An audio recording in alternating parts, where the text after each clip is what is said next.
You may have always believed that the moon is just another celestial body.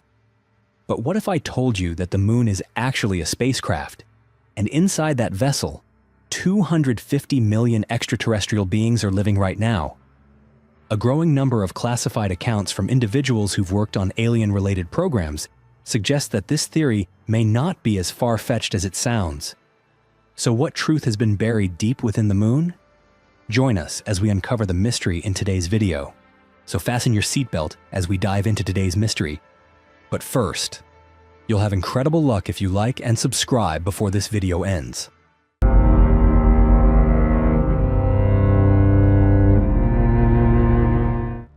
In July of 1970, as the Cold War continued to escalate across the battlegrounds of science and technology, two researchers from the Soviet Academy of Sciences published a paper that left the global scientific community stunned.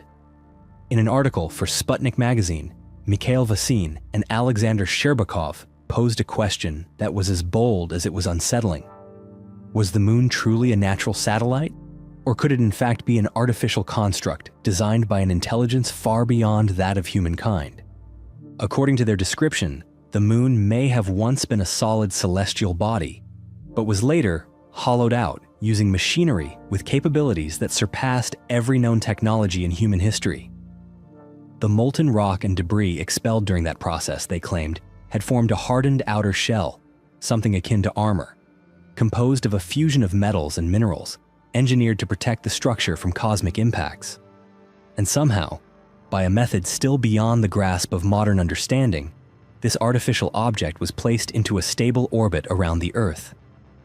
When the theory was first introduced, Western scientists dismissed it immediately, labeling it a ludicrous joke.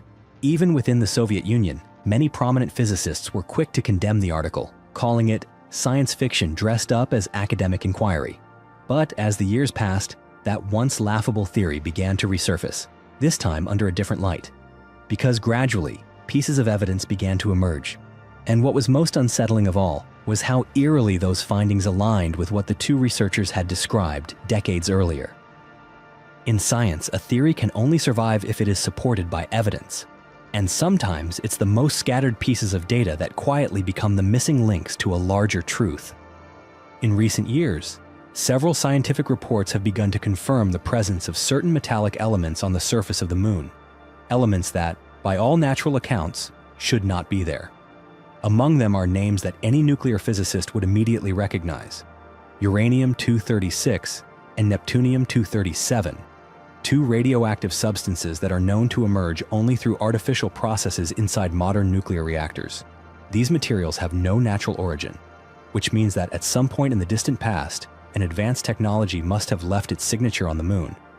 Uranium-236 cannot be found in nature. It is a byproduct of uranium enrichment, a process that only occurs within highly developed industrial facilities or advanced nuclear programs. Similarly, Neptunium-237 is a radioactive isotope created when plutonium is synthesized under tightly controlled conditions.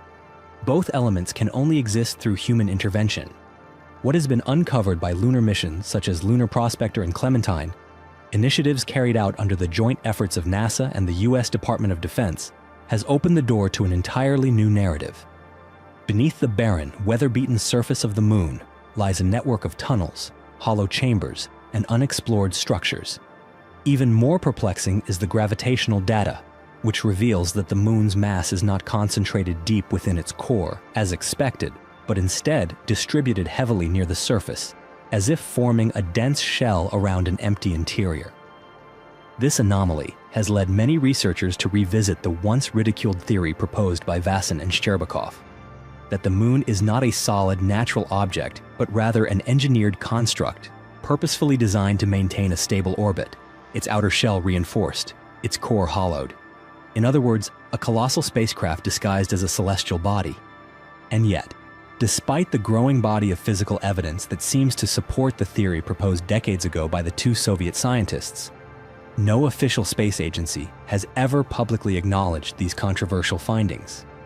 Most of the relevant data remains classified, sealed under layers of government secrecy, and what little is known has surfaced only through fragmented disclosures from former insiders or specialists who once worked within classified aerospace programs. In the mid-1990s, as the Cold War finally drew to a close and the world began shifting toward a new era of space cooperation, the United States launched a mission known as Clementine, intended to survey the moon's polar regions for the presence of water ice. But what few people knew at the time was that behind this stated objective, the Clementine mission carried a second, more discreet purpose: to conduct high-resolution imaging of the lunar surface to determine whether the moon was, in fact, being used by another presence. The first to reveal this hidden agenda was Dr. John Brandenburg, deputy manager of the Clementine mission and a scientist who had played a role in the development of multiple defense-related space programs. In a recorded interview after his retirement, Brandenburg stated plainly, "A classified part of the Clementine mission was to conduct imaging reconnaissance to determine if someone was building a base on the moon." And then he spoke of a photograph he said he would never forget. In it, he saw a linear structure stretching for miles, aligned in a strangely perfect manner, as if it had been deliberately constructed by intelligent hands. The formation bore no resemblance to any known natural feature. Brandenburg concluded, "As someone who worked in space defense, I can say with certainty, humans have never built anything like this on the moon," which leaves only one possibility: someone else is there.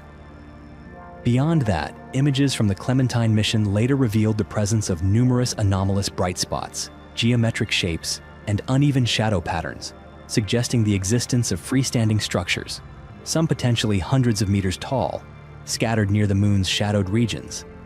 Some of these formations appeared to exhibit symmetry and precise geometric proportions, details so deliberate that researchers couldn't help but take notice.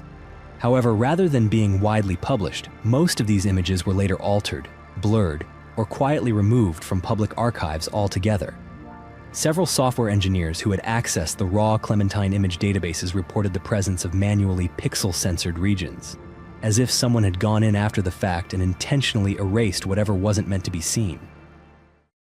On July 20th, 1969, astronaut Neil Armstrong stepped down from the Apollo 11 lunar module and spoke the words that would echo through history. "That's one small step for man, one giant leap for mankind." But what millions watching across the globe never knew was that immediately following that historic moment, the communication link between Apollo 11 and Houston Mission Control was abruptly cut for exactly 34 seconds. A brief silence, dismissed publicly as a technical glitch. Yet over the years, scattered whispers from former NASA employees have suggested otherwise, that it wasn't a malfunction at all, but a deliberate blackout. Because what Armstrong said during those seconds was never meant to be broadcast to the public. According to a leaked off-the-record audio transcript, the dialogue during that silent window began with a shaken voice. "Houston, we're seeing massive objects. Oh my God, you wouldn't believe it. There are other spacecraft out here. They're lined up along the edge of the crater. They're watching us." What happened in the moments that followed has remained a subject of hushed conversations at closed-door conferences, and of occasional revelations from those who were there. Buzz Aldrin, the astronaut who followed Armstrong onto the lunar surface, later admitted in a private interview that they had seen massive craft parked not far from their position in the Sea of Tranquility. According to a communications technician who once worked inside NASA's broadcasting center, the television feed was switched to a secure channel the moment that transmission began. Ground controllers were immediately ordered to lock down the frequency, ensuring that whatever Armstrong saw would never reach public airwaves. A former space defense officer later confirmed, "We didn't cut the feed because of a technical issue. We cut it because what was being seen couldn't be allowed on television." But that wasn't the end of it. Footage captured by a 360-degree camera mounted on the lunar module reportedly showed the movement of symmetrical objects gliding along the edge of the crater's rim. Several reels of film and still photographs from Apollo 11's archive were subsequently classified as top secret and quietly disappeared from all national image repositories. In April of 1997, at a closed event attended by independent researchers, Armstrong is believed to have spoken about that encounter with non-human entities. While the full extent of that conversation remains unknown, one new question now lingers. How much of the truth has been hidden from us since the moment humanity first set foot on the moon? According to revelations made by Carl Wolf, a former US Air Force intelligence officer who had worked at NATO's Supreme Headquarters and several European military analysis units, more than 40 film reels and thousands of individual photographs from the Apollo missions were either erased, altered, or mysteriously disappeared under suspicious circumstances. These reels did more than just document humanity's historic presence on the moon. They inadvertently captured images that no one in government ever wanted the public to see. Wolf, who had direct access to raw satellite imagery at Langley Air Force Base, recalled seeing enormous geometric structures scattered across the lunar surface. When he asked a colleague in NASA's imaging division what they were, he was met with a tense stare and a curt response. "You didn't see anything. Forget this ever happened." Wolf wasn't the only one. Ken Johnston, a data and image archivist who had worked directly within the Apollo program at Johnson Space Center, also confirmed that he had been ordered to destroy the original photographic negatives taken by astronauts on the moon. But instead of complying completely, Johnston quietly saved a small portion. Years later, he made them public, revealing photographs of strange, anomalous structures near the very sites where astronauts had landed. According to an internal 2006 investigation conducted by NASA itself, more than 700 magnetic tapes from the Apollo missions were officially declared missing, including the original broadcast footage from Apollo 11.